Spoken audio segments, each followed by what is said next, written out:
All right, this is Jonathan over with a screencast for WordPress DES162. This is the week one kind of follow-up recap. I don't have a lot as far as follow-up goes. Most of what I talked about is written out in the notes, in the outline, and in the keynote that I'm using here to display.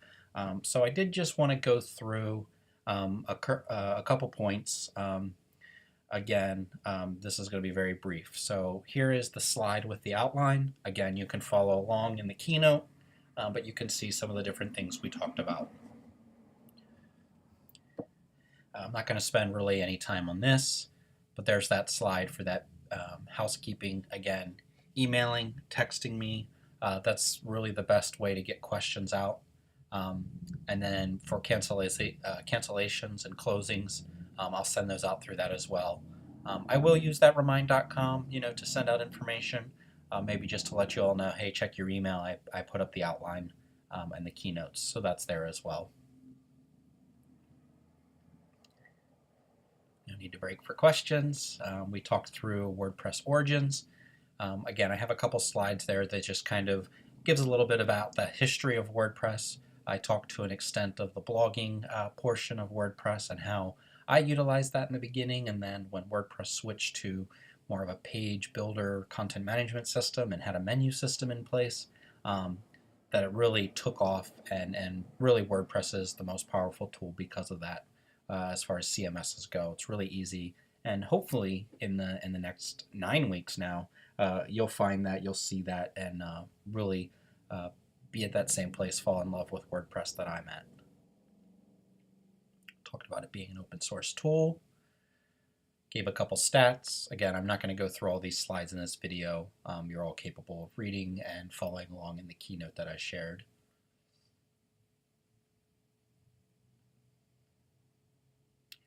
So we talked about what a content management system is and just kind of defined that, talking a little bit about the user interface and how you can edit web pages, blog posts in a similar fashion to how you edit a Word document, a Google document in a word processor application.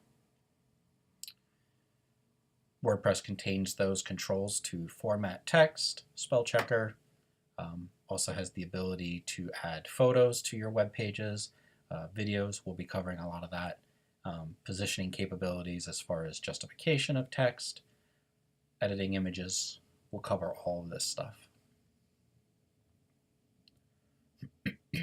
Again, parts of a CMS allowing you to add web pages, adding you to add navigation to a front-facing website so that your customers, your visitors can jump around from page to page, content to content, post, and that. There's also that way that we have our different capabilities to keep from overriding each other, revisions being made, versioning as far as that's called, and then as well as we'll talk about permissions a little bit later on. Each person has the ability to sign in and manage their own account. We talked about that as well, and I have slides for that.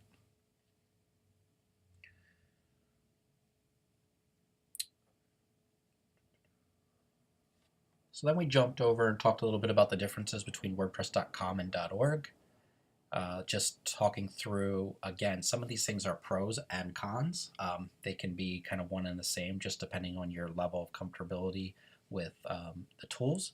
So again, limit to theme options and no plugins, limited storage, paying to remove ads, and little or no technical control. Some of you may look at that and see some of those are actually good things for me because you don't want to dive deep into the code and you don't want to be customizing a theme really. And so there's those options there that can help you.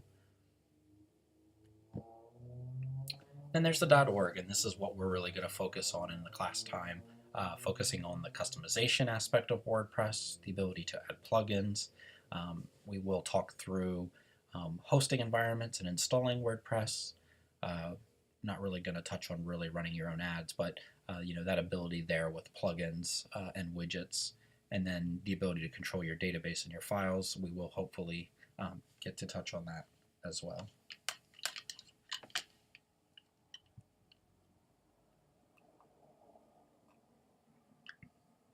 So again, there's those .com and .org. side-by-side comparison, and you can see maybe some of you have already felt that WordPress.org, that self-hosted system, can be a little overwhelming. And hopefully in this class I'll be able to help you understand that it's not as daunting as maybe you've heard it or have experienced yourself. So piggybacking off of the .org, we're talking about self-hosting and the advantages of that.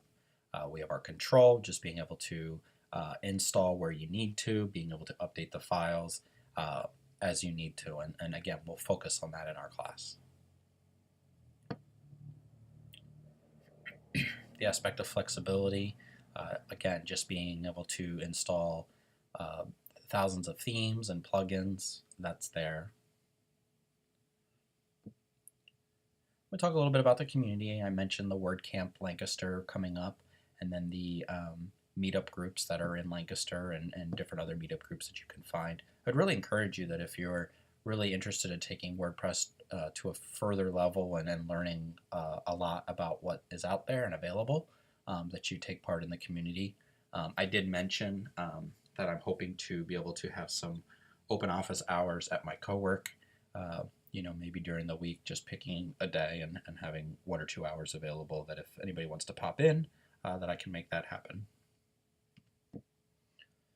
And the thriving marketplace. WordPress really prouds itself as having a great marketplace for free themes and plugins, as well as premium level plugins and support. And I'll talk about that more and more throughout the term, the 10 weeks here, and showing you different plugins and capabilities that they have, adding functionality to your site.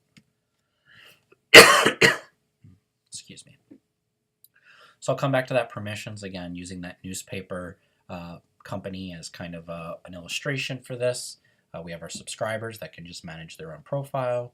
We have our contributors who can write and manage their own posts but can't publish them.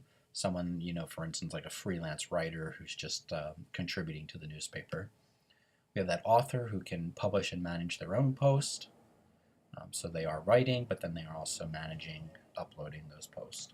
And we have the editor that can kind of go through everybody, the contributor and author level, and just kind of manage, make some edits and changes and post those. This editor basically does need to oversee the contributor, but then they can also oversee multiple authors. And then we have the administrator, which you'll all be administrators to your own site, and you'll be able to have access and be able to add different content. I talked a little bit about the building blocks of WordPress.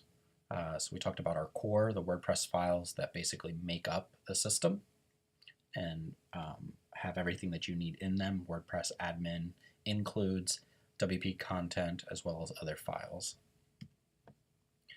And we talk a little bit about the database and just how WordPress really works and operates as a content management system. So all the information, the content that you're adding to your site is uploaded and stored in this database, which is a pretty extensive spreadsheet, if you will, rows and columns, if you want to think about it in that way. And we'll look at that. We'll look at databases.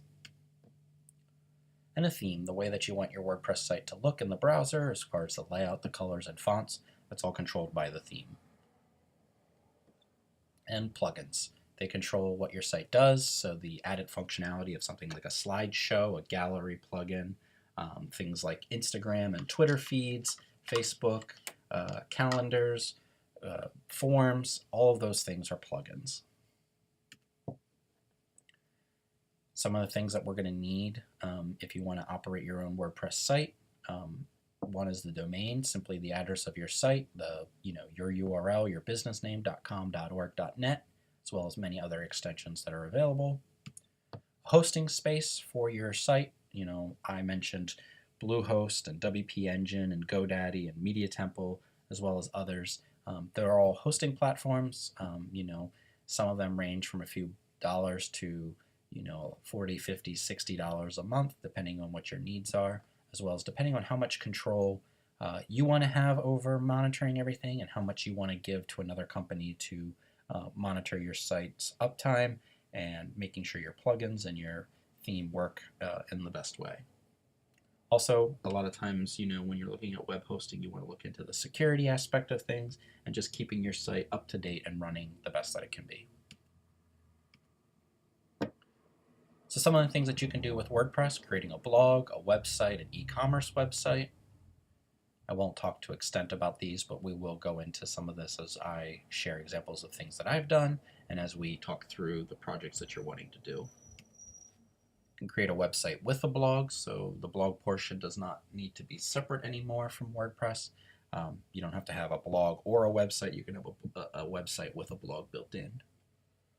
You can create a network of websites, social network websites. So I talked a little bit about the network of websites in relationship to the Penn Manor School District and how there's one overall theme and then there's the other schools within the district, and those all are maintained in one area, and basically it's a network of websites all operating off of one theme. You can create apps, monitor who's visiting your site through things like the Jetpack plugin and the Google Analytics. You can generate more traffic and ad revenue if you want to have ads on your site, driving people to your site, maybe having a blog that you have business partners with that you advertise their services within blog posts. Those are all things that you can do on WordPress. So that's pretty much it. Here's just a brief look at what we're going to talk about this week. Again, focusing on the dashboard and the login, the admin, the settings, pages versus posts, categories versus tags, and really getting into some of that. I am hoping, I'll be honest, it is going to be a rough week for me with work and the things that I need to as far as that end of things, but I am hoping that I have everybody's WordPress installs ready to go for this week. That way, as I'm going along the dashboard, you as well can follow along on your screen. So that's all that I have. Look forward to seeing you all on Thursday. Thank you.